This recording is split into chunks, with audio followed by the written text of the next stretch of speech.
video I made, I didn't post it ever, so it's kind of pointless to post it now. But I may or may not post it still, but I think it's just kind of useless at this point.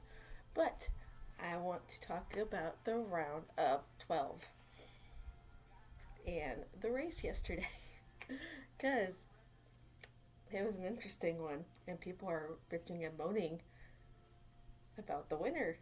And you know who I'm talking about if you've watched the race. Because, boy, Chase won his ninth career win, fourth consecutive road course win since last year. So, because last year he won at Watkins Glen and the Roval.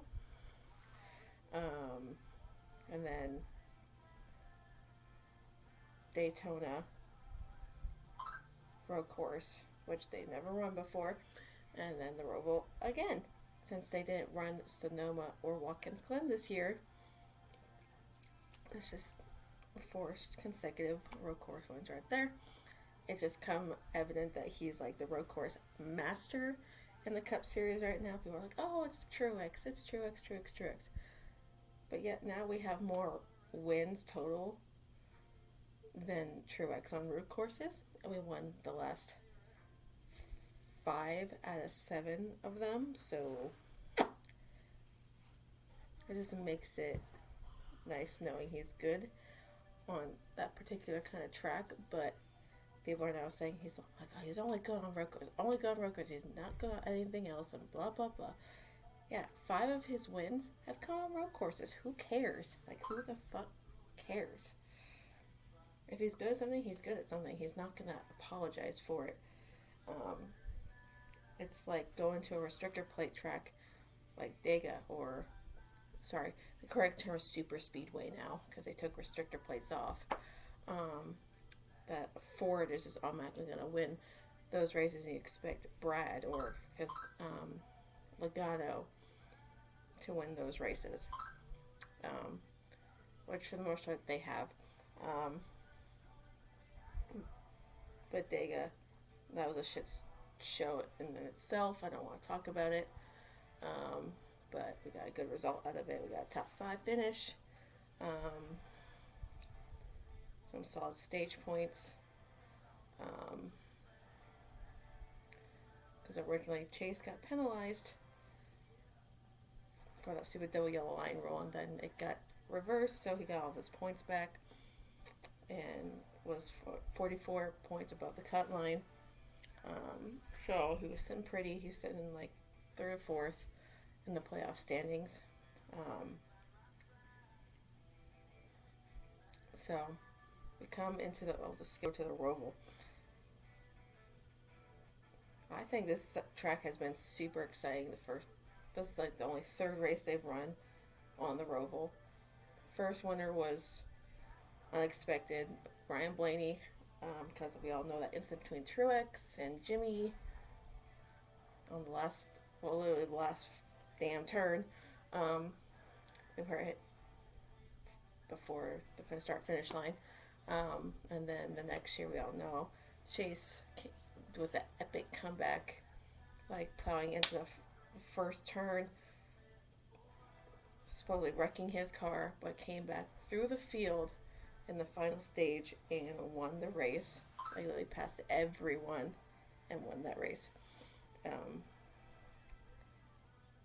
And this year, it wasn't as dramatic, but he had like a loose wheel, so they came back, fixed it, stayed on the lead lap, came back from the back in like 32nd or whatever, and came back and won the race.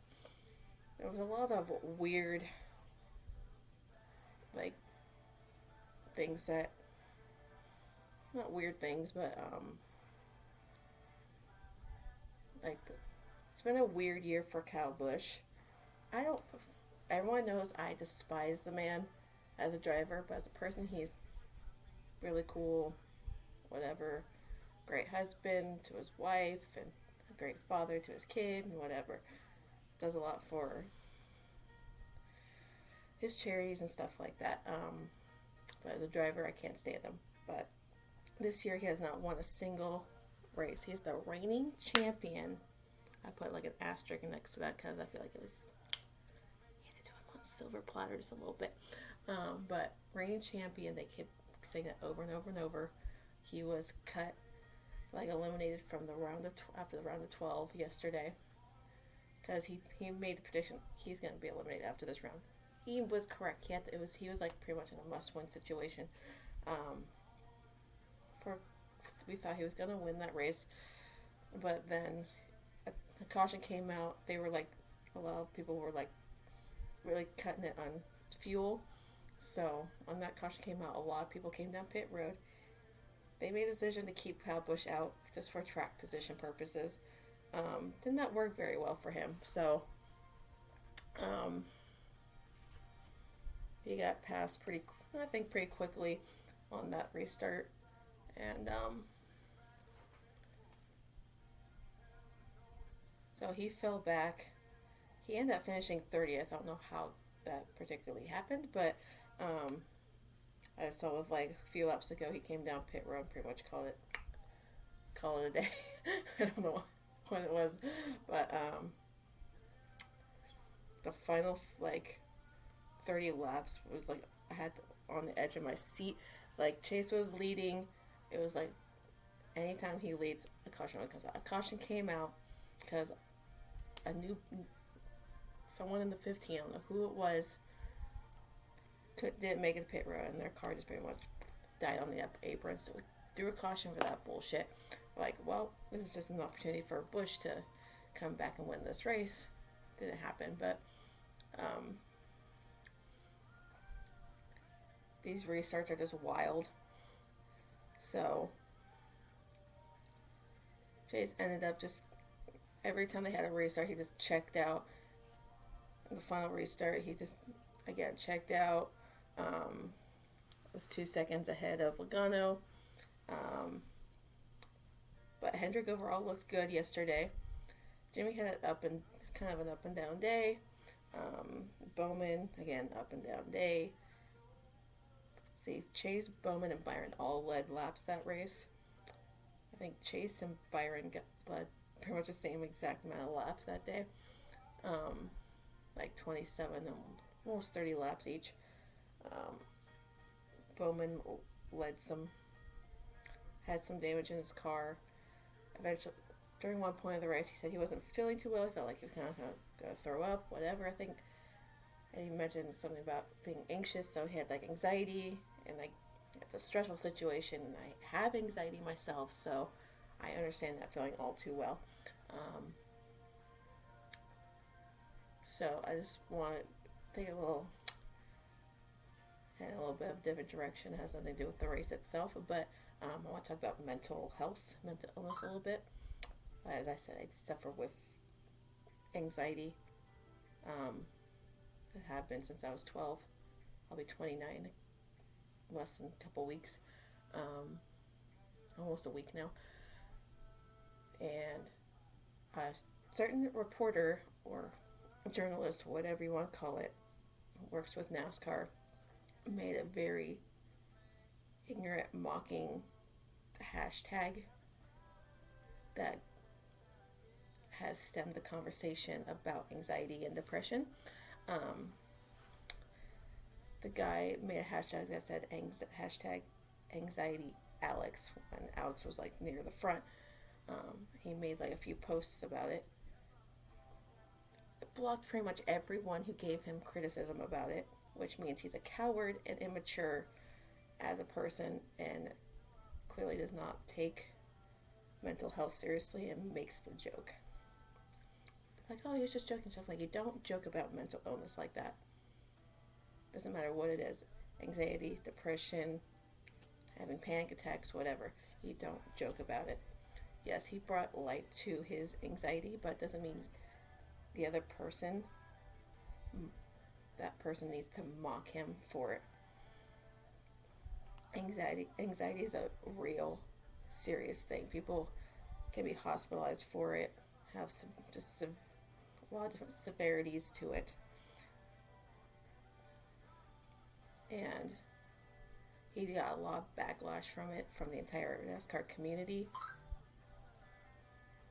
all the fans. Some drivers piped in on the subject.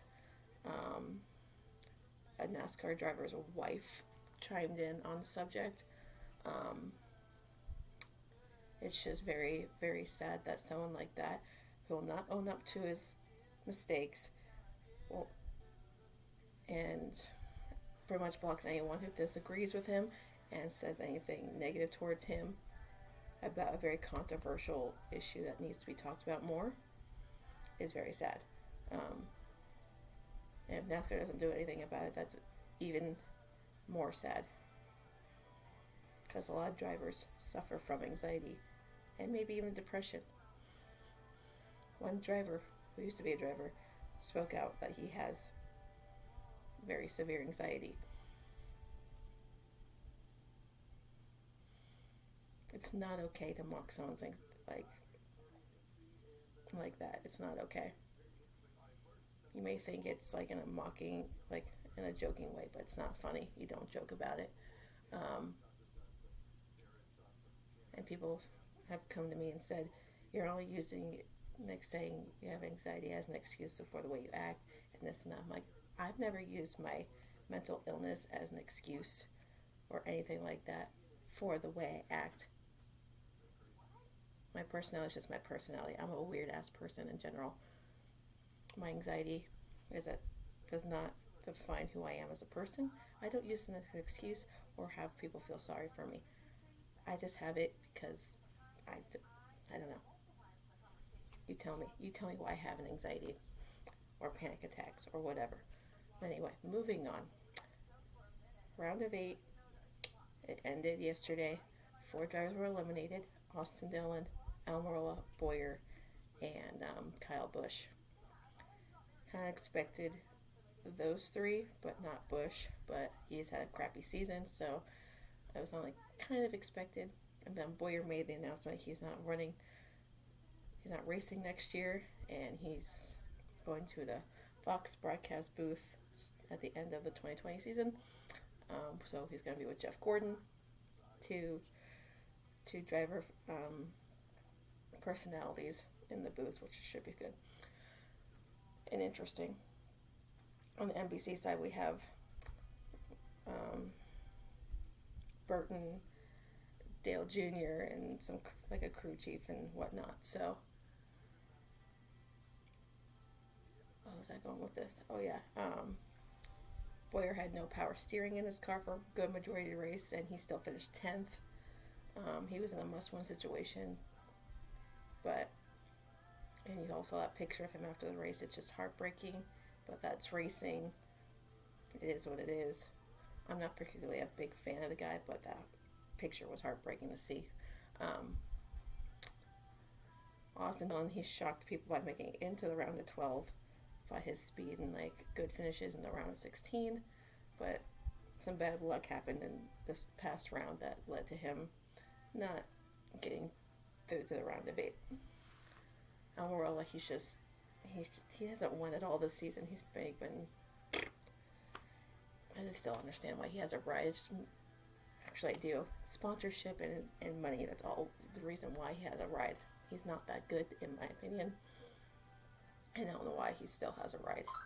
It's just not a wasted seat. It's just open.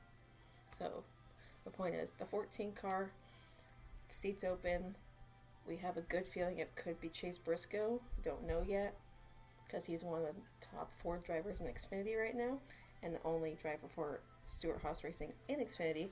So, he's killing it in Xfinity, but we all know that Xfinity does not always translate to Cup side. So, but Chase is making it evident that he's one of the exceptions, because he's an Xfinity champion, 2014. Has won in the Cup Truck Series, Xfinity. Has won 9 times in the Cup Series, which is wild to think about, because I think back to his very first Cup win, and I was standing right over here from my TV, just pacing back and forth and having an anxiety attack about it. But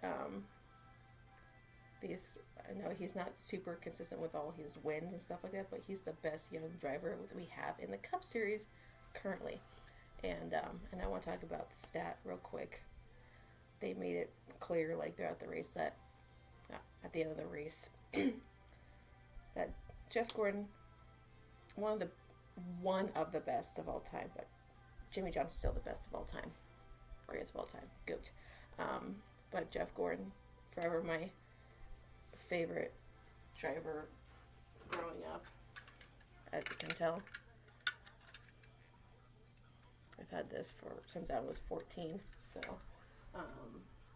but he sets the record for 6 consecutive road course wins, and Chase yesterday did 4 consecutive, which originally the record was set by Jeff Gordon. So they made the point that Chase and Jeff are the only 2 drivers in NASCAR history to win at least 4 consecutive road course races. And people are like, but Jeff won 6. I'm like, yeah, but Jeff set that record. So Chase is literally second on that list and broke the barrier and tied it. So, but we're all aware that Jeff has won 6 consecutive, but Chase has matched the 4 that Jeff set in place. Some people don't understand that. And so it's not an easy task. Example, Dale Jr., I think one of the best on restrictor plate racetracks. They're not called that anymore, but Talladega, Daytona, he's one of the best on them when he was racing and in his prime. Now I say it's Brad Keselowski, one of the active drivers currently. Consecutive races are really, really, really, really hard to do, especially 4 in a row. Dale Jr. won 4 straight Talladega races, late 90s to early 2000. I think that's when it was. 4 straight. That is hard to do because Talladega is so unexpected, unpredictable. You never know what's going to happen. You can get new race winners, first-time winners. It's just a wild race but the racing back then was a little bit different than it is now. But either way, it's still really, really hard to do on any kind of track. And it's funny, people are saying Chase is only good on road courses, which is not a true statement because, yes, his first win came at Watkins Glen road course. His second win came at Dover, where he's statistically really, really, really, really, really, really, really good at. And then won at Kansas after the whole Hendrick team was criticized for not being able to win on or run well on 1.5-mile tracks. Kansas is a 1.5-mile track. He won on my birthday a couple years ago at Kansas. And then the year after that, last year, won at Talladega super speedway race. And the next races were road course wins with Watkins Glen and the Roval. This year he should have won numerous of races, like Kevin Harvick amount of races this year, but he could have swept Charlotte, all the races at Charlotte this year, but it is what it is. What was I saying? I lost my train of thought. Oh yeah, he won Talladega last year, and then of course the road courses. This year he won Charlotte, one of the shorter Charlotte races, but he won a Charlotte race on the oval back in end of May. And then, of course, his 2 road course wins, Daytona, and then the Roval yet again. So, he could have won Darlington twice. So, but people were saying he's not good at ovals, but I'm like, 4 of his wins have come on ovals. A lot of young drivers these days wish they had the numbers Chase has right now. He's ranked right now fourth in the playoffs, 5 points, points above the cut line, ahead of Logano.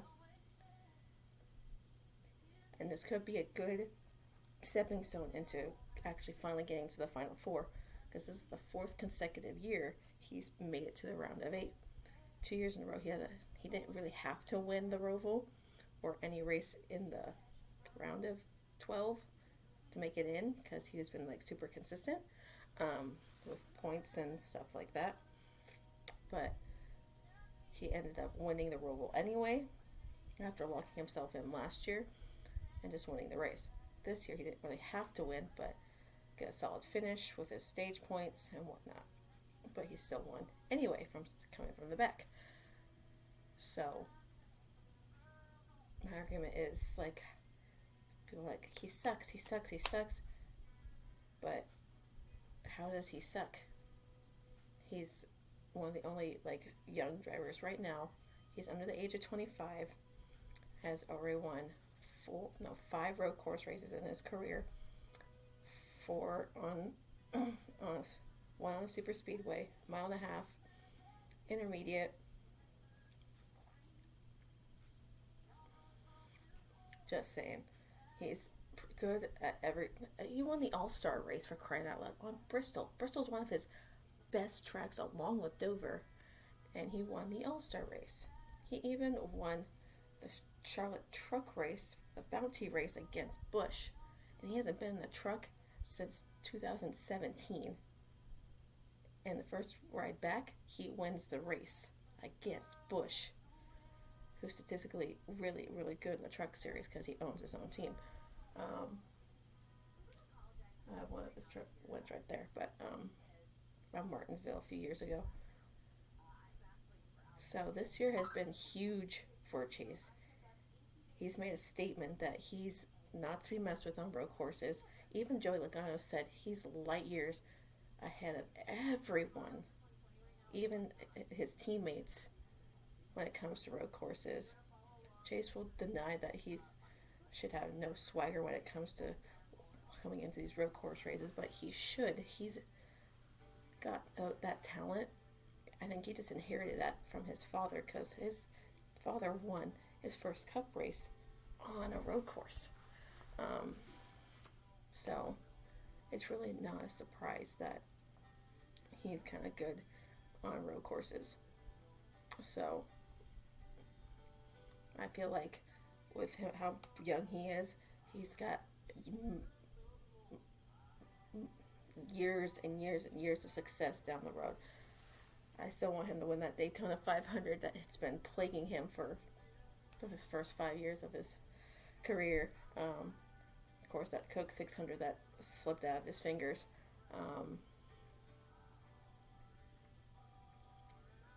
And Darlington, that stupid throwback race. We want that back too. But other than that, playoffs, I'm really upset that I can't be there for the Cup Championship race, because my seat was basically tossed out the window because of the stupid COVID shit. But I get to see the truck and Xfinity race championship races. So, but other than that, this is a round where people are going to step up, show out. We got 3 Chevy cars in the top 8, which is the most in a while. Got Kurt Busch, who locked himself in at Vegas, his home track. Have Chase, who locked himself in at the Roval yesterday, and then Bowman with a solid points day, being like 20-something points above the cut line and making it in. Last year he points his way in by a slim margin, but he made it in again. And we all heard the news about Bowman being the new driver of the 48 next year with Ally as a full sponsor. He's set, and people are like, we're expecting Larson. Larson got dropped by Chevy. I hope people realize that. But they're still believing that he's coming to Hendrick and to be that 4th car. But there's also rumors that Hendrick is going to drop down to a 3-car team and just keep the drivers that they have there. But there's so many free agents right now. Not so many, but Ty Dillon's looking for a ride. Eric Jones is fighting for a ride. So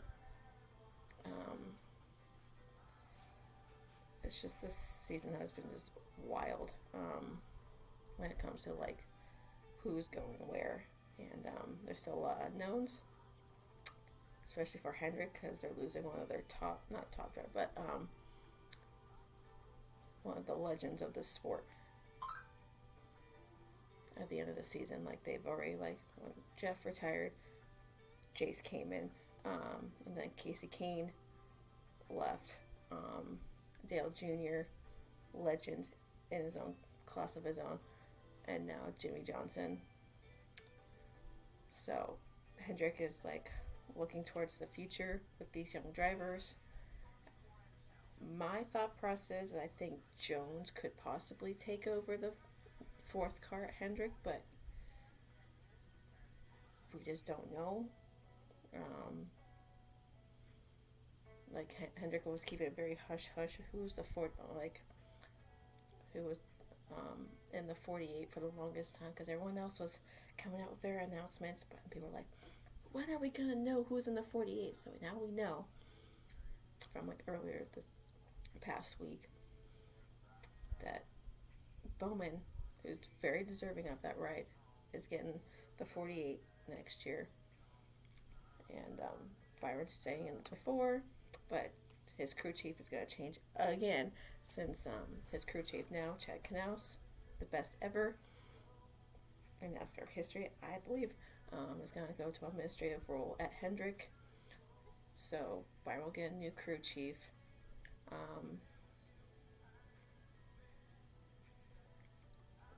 Trying to think here. Bowman sticking with his entire crew still, just different number and sponsor. And Chase staying with his entire team. It's just now we need to know who that 4th person is, or if we're going down to a 3-car team. So we're down to 8. We've got Harvick, Hamlin, the Penske duo, Chase, Bowman, Kurt. What am I missing? I'm having a brain fart. There's Harvick, Hamlin, Brad, Logano, Chase, Kurt, Bowman. I'm having a brain fart. But anyway, we're down to 8.